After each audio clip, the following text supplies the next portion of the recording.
Bom dia, tarde, noite ou madrugada, a hora que for. Eu sou Stamato, autor da Era do Abismo e anfitrião dos Mochileiros do Multiverso, essa iniciativa que une e fortalece escritores e escritoras nacionais através de dicas de escrita criativa e mercado editorial. Hoje eu vou falar do livro O Hobbit, e é uma análise de um escritor. Então aqui eu vou falar do livro como um todo, eu vou falar dos pontos que vão cativar os leitores, aqueles pontos que realmente funcionaram para engajar o leitor e conduzir o leitor até o final e consagrar essa obra. E também, ao mesmo tempo, esses pontos são interessantes para os autores e autoras olhar mais de perto, olhar com mais atenção para compreender o que deu certo e o que podem também aplicar da sua forma na sua própria história, tá bom? E só aqui, eu notei 5 pontos que eu adoro nesse livro aqui, tá? E eu notei também um ponto que eu não gosto desse livro. Então são 5 dicas que dão certo e uma dica também do que eu acho que não funciona. E até hoje em dia tem alguns livros que não cometem esse erro específico que eu vou falar no final, mas que sempre que algum escritor faz isso, a gente acaba ouvindo uma crítica negativa, tá? Ao tipo de obra que comete esse erro, que eu vou deixar por último, tá? Enfim, o primeiro ponto que eu quero falar desse livro é o herói comum, que é o Bilbo, né? O Bilbo é essencialmente um herói comum, é uma pessoa comum, aquela pessoa que estava sossegada no cantinho dela, sabe? E que acaba entrando numa jornada épica. Eu compararia ele ao exemplo assim, mais contemporâneo, mais próximo, né? Nem mais contemporâneo, que é de 2000, né? Mas é um exemplo assim, mais próximo dos nossos tempos modernos.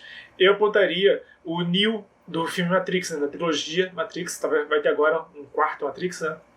Mas o Neo, né, o Smith, o Sr. Smith, né, se não me engano o nome dele, ele é um cara comum, que só quer viver a vidinha dele, só quer pagar os boletos dele e acaba entrando também numa jornada épica como um escolhido. O Bilbo, ele não é exatamente o escolhido, mas ele é a peça central, né, da história, tanto que o nome do livro é O Hobbit.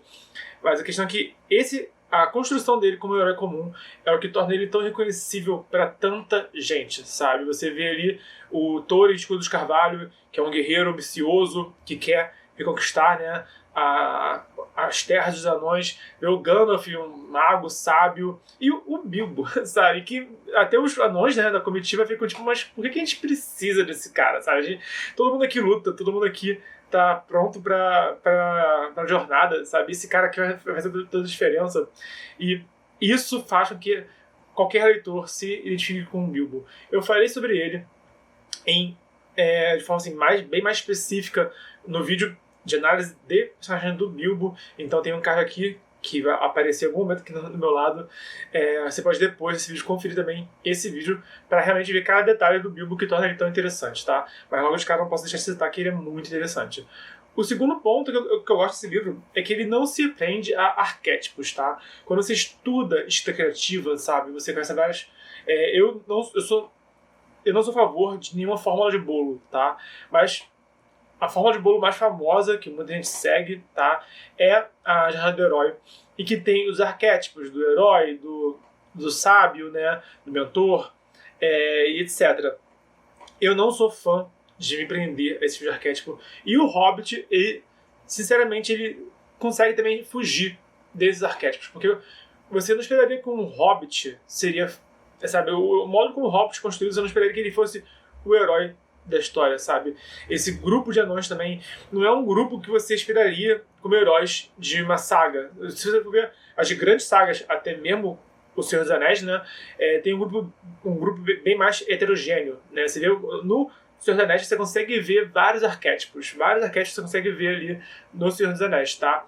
Tem ali, se for ver o Frodo com o Sam e com os Sméagol, tem ali uma trindade de um lado. Se for ver o Aragorn, o Gimli e o Legolas, tem outra trindade de outro lado, né? O Gandalf, ele é o mentor, né? Mas ele acaba sendo muito mais... agindo mais como mentor no Senhor dos Anéis. Aqui também age como mentor. Mas acho que o Bilbo é um dos poucos arquétipos. Se você forçar muito a barra, você consegue chegar a esses arquétipos em qualquer lugar, tá? Mas o Hobbit, esse livro aqui, ele não se prende a esses arquétipos, tá? Ele não está preocupado em fazer aquele grupinho de herói clássico, né? De ter o Luke Skywalker, o Han Solo e a Leia, sabe? De ter o Harry Potter, a Hermione e o Rony.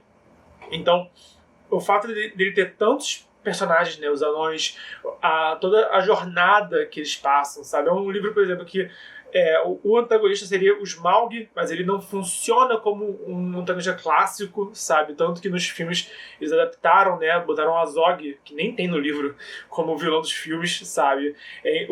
Se você for ver a trilogia Hobbit dos filmes, é o que realmente pegou o Hobbit e transmutou numa jornada de herói estilo hollywoodiana, que é o que a gente mais vê por aí hoje em dia, sabe?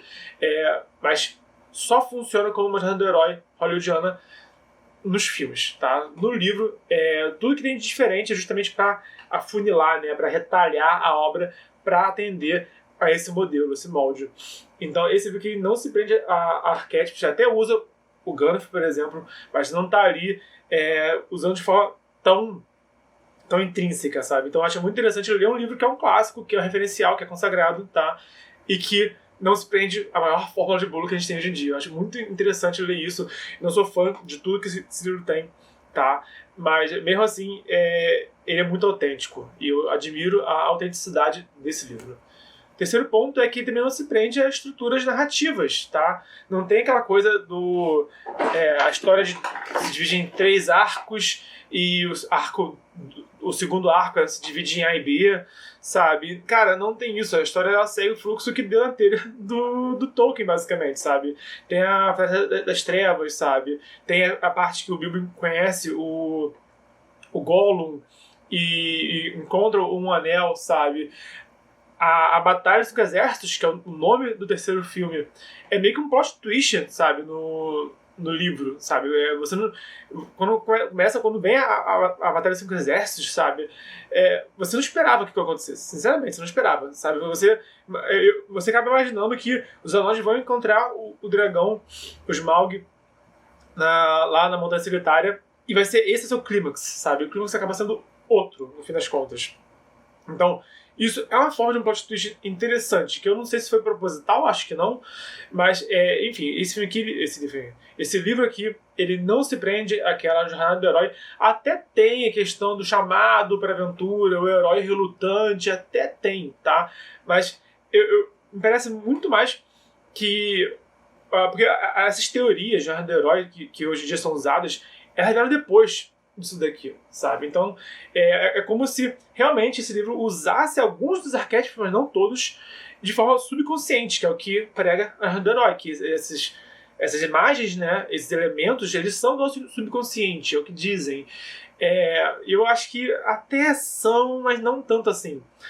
Então, justamente por isso, né, o Hobbit, ele usa alguns elementos, mas não todos. Ele segue o caminho próprio. E depois que vê essas teorias, e apontaram, olha, o Hobbit usou, mas não tudo, sabe? Tanto que o filme teve que ser... Tanto que um livrinho, que dá pra fazer em um filme só, dá pra fazer em 2 filmes, até acho que 2 estavam de bom tamanho, fizeram uma trilogia, tá? Mas é realmente pra enfiar Hollywood em todos os jeitos na história, sabe?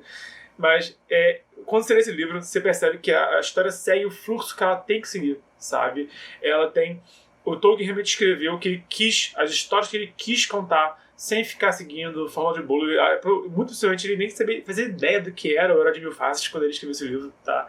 Então é bacana a gente conhecer não só um livro que é sem os arquétipos dos personagens e também sem a estrutura narrativa que a gente tem hoje em dia. E o quarto ponto é o Smaug. Cara, eu adoro o Smaug. Tanto que é a capa do livro. Eu adoro o Smaug. Um ponto muito alto dos filmes foi o Smaug. O Benedict Cumberbatch mandou muito bem no personagem. Ficou fantástico ele como Smaug. Ficou maravilhoso aquilo. Eu não sou grande fã dos filmes do Hobbit, não, mas o Smaug realmente é muito bom.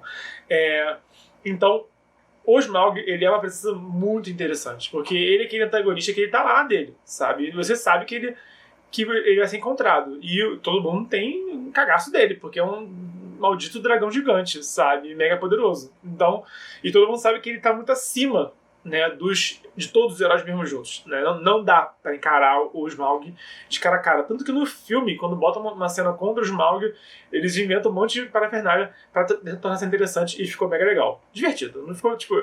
Assim, fugiu do livro, ficou mó legal. Mas enfim, mas foi legal. Pra mim, a cena me divertiu, então beleza. Eu não penso muito sobre a fidelidade, já que a cena me divertiu. Mas a presença do Smaug, assim, a grande inspiração que a gente tem em Pré-Dragões é o Smaug. Sinceramente. Quando a gente pensa em dragões, a nossa imagética contemporânea de dragões vem do Smaug, tá? Do Game of Thrones também influencia bastante, mas sinceramente é porque a gente ainda tem essa questão, tipo, o dragão ou ele é tido como um animal, né, uma besta feroz, mega poderosa, ou é tido como um ser senciente, um ser capaz de fala, capaz de intelecto, né? E no caso, eu ainda vejo mais dragões como seres inteligentes na cultura pop, e o grande diferencial que a gente tem é o Smaug, vai ser por muito tempo ainda. Então eu adoro o Smaug, ele é muito bem desenvolvido, ele é muito bem trabalhado, e ele consegue ser um bom antagonista que aparece pouco, mas ele cumpre a função que ele tem, tá? Tem muita gente que tenta botar o antagonista na história inteira, né? E como fazer o antagonista aparecer pouco. Eu gosto de histórias em que o vilão aparece pouco, sinceramente, mas aparece de forma marcante ao ponto de moldar a história inteira, né? De fato, a história inteira do Hobbit é moldada pelo Smaug, só que no nível muito mais amplo, né? Não tão ativo, mas muito mais das ações que vieram ao longo da história, antes da história em si começar, né? Como que o Smaug acabou moldando a relação entre os anões e os elfos, por exemplo, sabe? Então você sente a presença dele a história inteira, mesmo ele aparecendo pouco. Eu adoro isso, acho que isso torna ele isso acaba valorizando a presença dele na história, e funciona muito bem. Por fim, o ponto que eu não gosto, que realmente acho que, se não fosse por isso, eu ia amar esse livro, tá?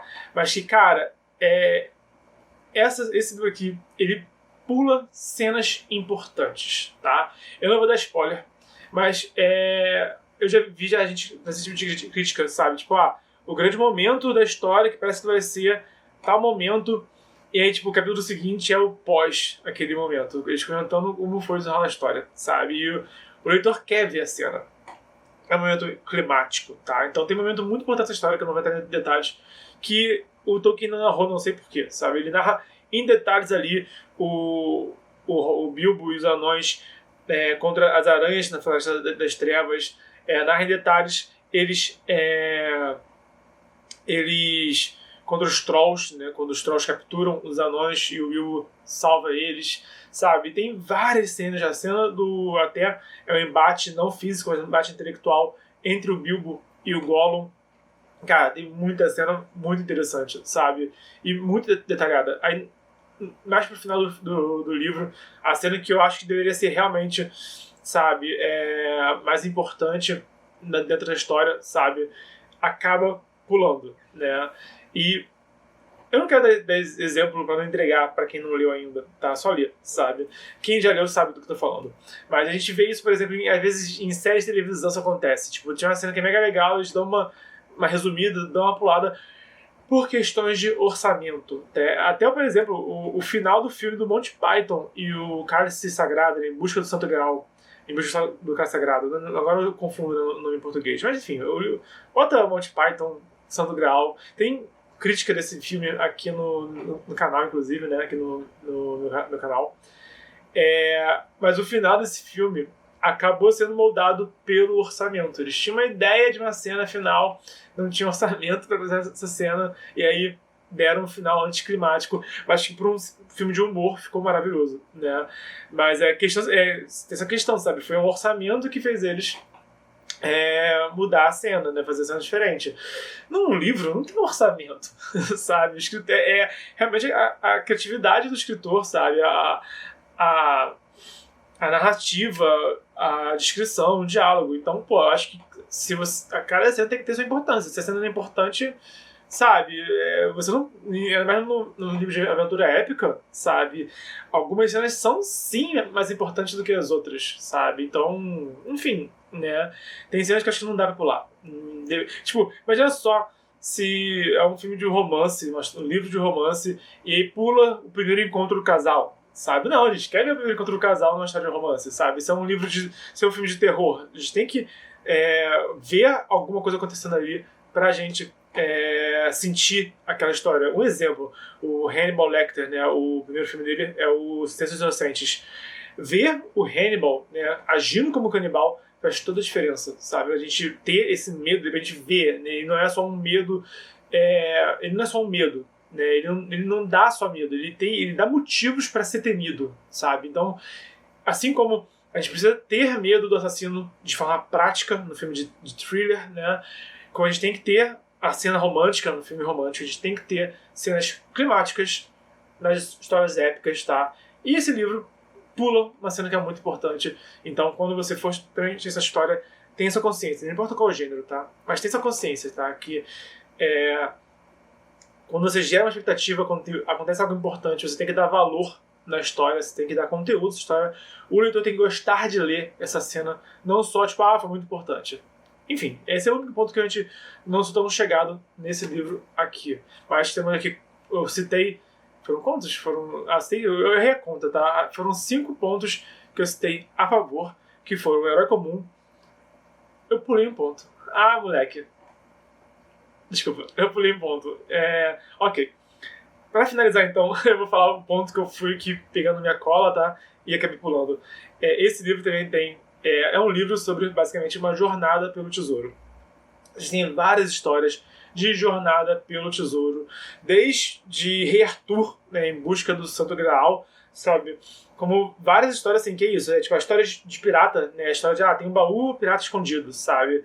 Tem várias histórias que tem essa imagética, né? De tem um tesouro, vamos lá encontrar, vamos lá buscar, tá? E no nível de fantasia medieval, né? No gênero de fantasia medieval, eu acho que a grande história de fantasia medieval, de busca por um tesouro, é o Hobbit. Porque é literalmente um anão que tomou o reino inteiro, um dragão que tomou o reino inteiro e tá hoje em dia vivendo em cima dessa fortuna dos anões. Eu falei isso em detalhes, inclusive, no vídeo do world building dos anões, do a análise, né, de Mundo Fantástico dos anões de Senhor dos Anéis, da Terra-média. Tem aqui também no canal esse vídeo. Enfim. Então, a grande história de uma jornada em busca de um tesouro que a gente tem, sabe? E se você gosta desse tipo de história, sabe? De um herói buscando um tesouro, seja, cara, tipo, isso se manifesta de várias formas. Se a gente for ver, por exemplo, a Bela Adormecida, sabe? O príncipe Filipe indo resgatar a Bela Adormecida é uma forma de uma busca ao tesouro.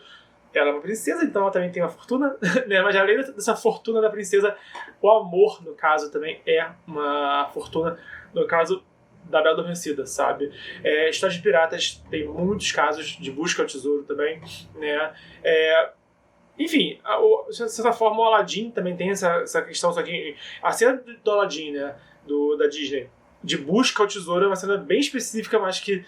E o tesouro do Aladdin, que é a lâmpada mágica, acaba sendo uma peça central da história, sabe? Então, quer dizer, a gente tem de várias formas essa busca do tesouro. Às vezes a história inteira é a busca pelo tesouro, às vezes é um momento da história, tá? Às vezes esse tesouro é literalmente um tesouro, a fortuna, às vezes esse tesouro é algo mais metafórico, né? Algo mais simbólico, né?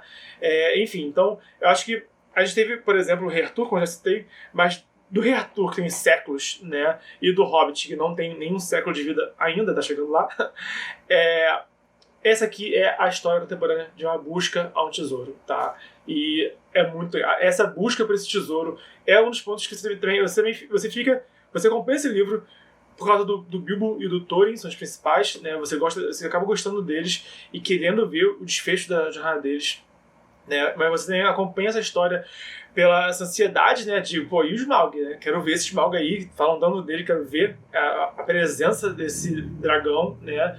E também pelo tesouro. É isso que te guia na história. Esses são os principais elementos que o Tolkien dialoga, cada um de sua forma, nesse livro, para te guiar até o final. São os heróis, o antagonista e a recompensa, sabe? Então, isso tudo foi muito bem trabalhado nesse livro aqui. Agora, sem de tudo, né? Tinha falado antes, são 5 pontos positivos e 1 negativo. O herói comum, a jornada do tesouro, não se prender a arquétipos, não se prender a estruturas narrativas, o Smaug e o ponto negativo é pular uma cena que é muito importante. Não faça isso. Se inspire nos 5 tópicos e se inspire ao avesso, né, desse último tópico. Se você gostou desse conteúdo, comenta aqui embaixo agora, né, qual é a sua história de Jornada ao Tesouro favorita, tá? Eu provavelmente teria Piratas do Caribe, Piratas do Caribe 2, né, que tem aquela busca pelo baú, né, do David Jones. Cara, o Piratas do Caribe 2 é um filme maravilhoso, tá? A busca pelo baú de David Jones é genial, então minha história favorita de busca por um tesouro é, com certeza, Piratas do Caribe 2, né? Na literatura, possivelmente é o Hobbit. Mas, enfim, é um tema que agora que eu tô falando desse tema, eu preciso fazer uma história com isso. Uma história de uma busca por um tesouro. Eu vou escrever aí um conto falando sobre isso. Enfim, tô aqui já pensando alto já. Comenta aqui embaixo qual que é a sua história de busca ao tesouro favorita. Se você gostou desse conteúdo, dá o like. Se você quiser mais conteúdo como esse, se inscreve e ativa o sininho.